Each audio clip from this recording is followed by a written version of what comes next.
What's happening, Hardscapers? Today we're relaying a walkway. Let's get into this. This walkway is completely uneven, unlevel, and it's becoming a hazard for the client. So we've already gone ahead and pressure washed it, cleaned it up. Instead of using my detergent cleaner, I actually used my semi-acid wash cleaner because these are already quite weathered.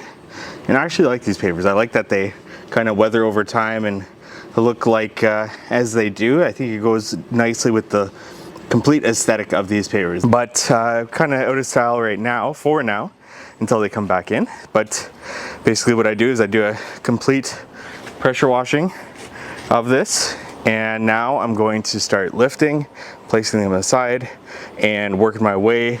They are in a running bond pattern, so it's going to be nice and easy to lift them and put them back into place. That kind of comes into how I price them.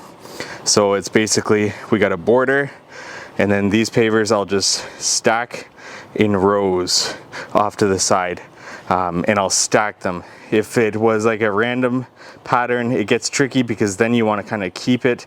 You want to basically pick it up and put it aside exactly as it is, but with very little room here, that would get pretty tricky without going onto our neighbor's property there. But thankfully it's running bond. They're just complete rows, and I'll just stack them in stacks on the left here, all the way down.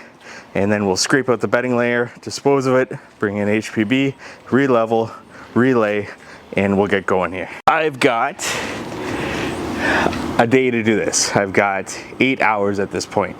So I'm gonna clock into my How to Hardscape headquarters software, and we'll see how we do here. So after lifting the stone, we are left with stone dust all the way down to the bottom, just chip and dust, which if you watch any of my videos, you know I don't like that. Since it is laid on stone dust, you do get efflorescence on the bottom of them. Luckily it's not coming up to the top, but you can see that efflorescence, and eventually what that'll turn into over time, and luckily not with the age of these pavers that we haven't experienced that. I have picked up a couple that are, not this one, not that one. Over time you'll see it just start to degrade away.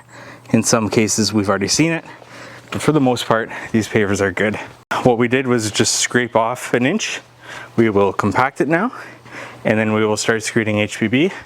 One thing I didn't know, which I would not have known without trying to pull it up before pricing it, which is going to add some time, is that the outer layer, the outer edge, as you can see it being deeper, is actually a wall block. And then the inside is pavers. So what I'm going to do, typically you would do your wall before you do your pavers, but this wasn't built like a wall. Those wall pieces were laid as if it was part of a pavers. There's no buried course.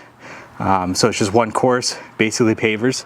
What I'm going to do is I'm going to screed, lay from the foundation out, and then lay the wall block, which will cause me to have to pick up one paver along the wall block, and then have to level the wall block and then level that paver and put it down. An extra step. It'll take some time, a little bit more time to do that, but that's what we will do. We got the edge restraint out. It's aluminum. It's nice. We're going to reuse it. It'll be totally fine.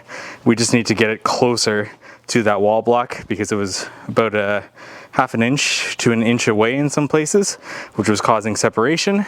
So we'll get that fixed too. We are 5 hours in. I did go for lunch. We got this pressure washed, cleaned, lifted, scraped out, disposed of that, got HPB, we're back. It'll probably take us another 3 to 4 hours to lay this and get the polymeric sand in. Let's try this.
when you're actually having to do a wall, typically I would build my wall and then I would re-level everything here and lay the pavers.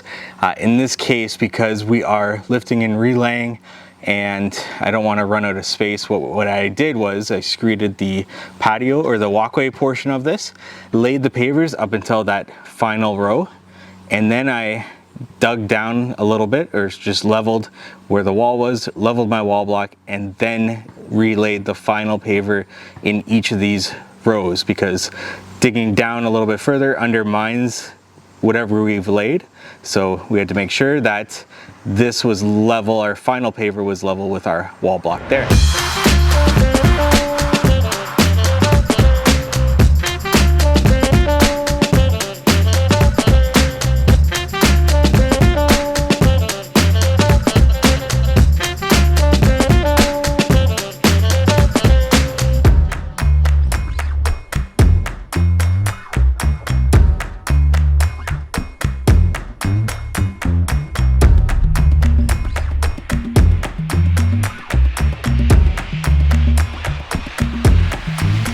And there it is, all done. 13 hours total. As you can see, it's the next day.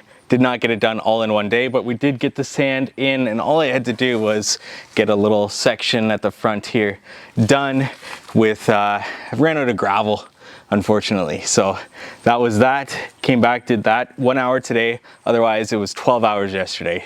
A long day, but we got it done. So things that took us a little bit longer than I had expected would be the wall block, not really a wall, more of like an edging.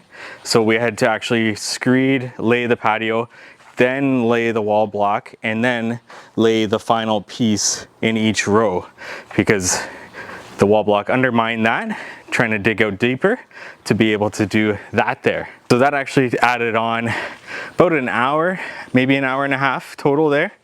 But that's just the way it is. You don't necessarily know exactly how things are gonna turn out when you actually start pulling things up and what's there. We were able to reuse the edge restraint, nice aluminum edging, but that is our project. Hey, I hope this video's helped you in some way. If it has, please give this video a like, comment below any questions that you have, and subscribe to this YouTube channel for more hardscaping content like this.